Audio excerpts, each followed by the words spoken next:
Welcome to my third video blog. The paradox of race doesn't matter, and its exploitation by the state, political parties, religions and individuals to claim a spurious moral superiority for themselves, the power, political and other advantages that go with it. Whether or not race and ethnicity matter depends very much on social context.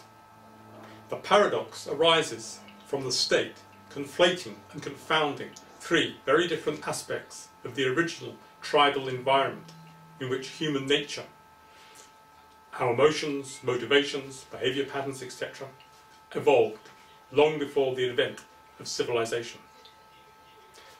The modern state deceitfully poses as our tribe or nation, representing our intra- and inter-tribal environment or social context, while at the same time facilitating society's self-exploitation, even to the extent of its own self-betrayal, as an extra-tribal environment.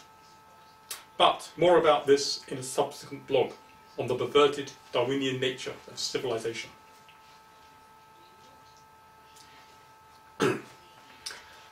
At the level of personal encounters and relationships, race and ethnic origins matter little, because we are naturally inclined, genetically and socially conditioned, to ignore or play down any differences, not just racial and ethnic, with the potential to cause offence, disharmony or conflict. Normally, we want or are required to get on with others and to avoid potential sources of conflict. Also, once you get to know someone personally, it's their individual character that predominates over any other differences, whether relating to race, ethnic origins, opinions, political ideology, religion, or whatever, which, if you like them, disappear, hopefully, or tend to disappear into the background, as we avoid, largely subconsciously, allowing them to become a problem. Although, with close friends and family, we may allow or even provoke such conflicts, perhaps for the sake of wanting to be honest, on the assumption, sometimes mistaken, that the relationship is protected by deep mutual affection. Character, it seems, is not determined by race.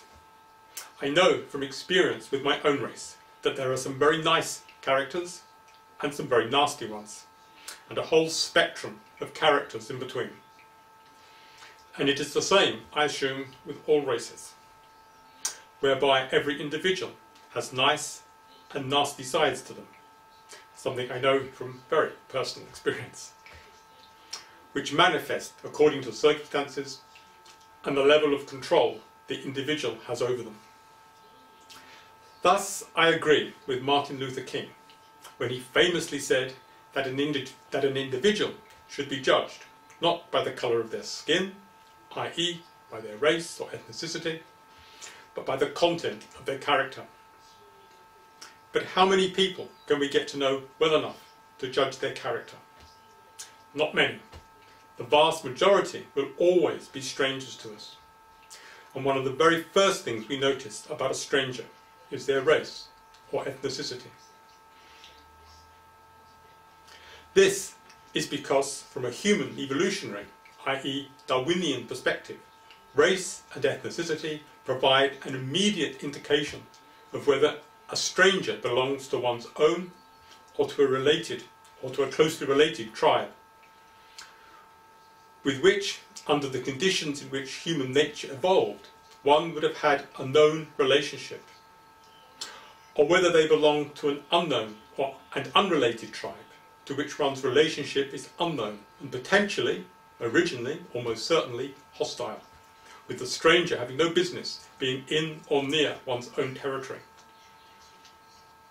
Thus, the dictum of not judging an individual by the colour of their skin, i.e. by race or ethnicity, while coming relatively naturally to us at the personal level, once you've got to know someone, does not come naturally when dealing with strangers, especially large numbers of strangers, On the contrary, in such circumstances, race and ethnicity are the natural criteria for judging, not individual character, but whether someone belongs to one's own tribe or nation.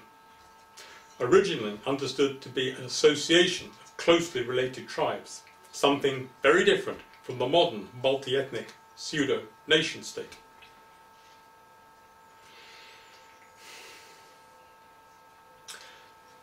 The word ethnic is derived from Greek ethnos, meaning a people or a nation, which makes the very notion of multi-ethnic nationhood an oxymoronic absurdity. This, however, is currently being imposed on us, or, depending on how you look at it, we are imposing on ourselves, for ideological and power political reasons of state.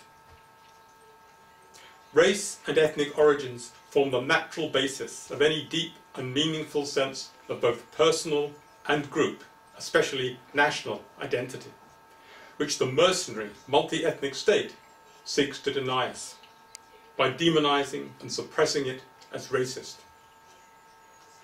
It is high time that we challenge the state on this issue, facing down its predictable, power political but nonsensical accusations of racism, but peacefully and with respect for the law and for others, especially when they are of different race or ethnicity to ourselves.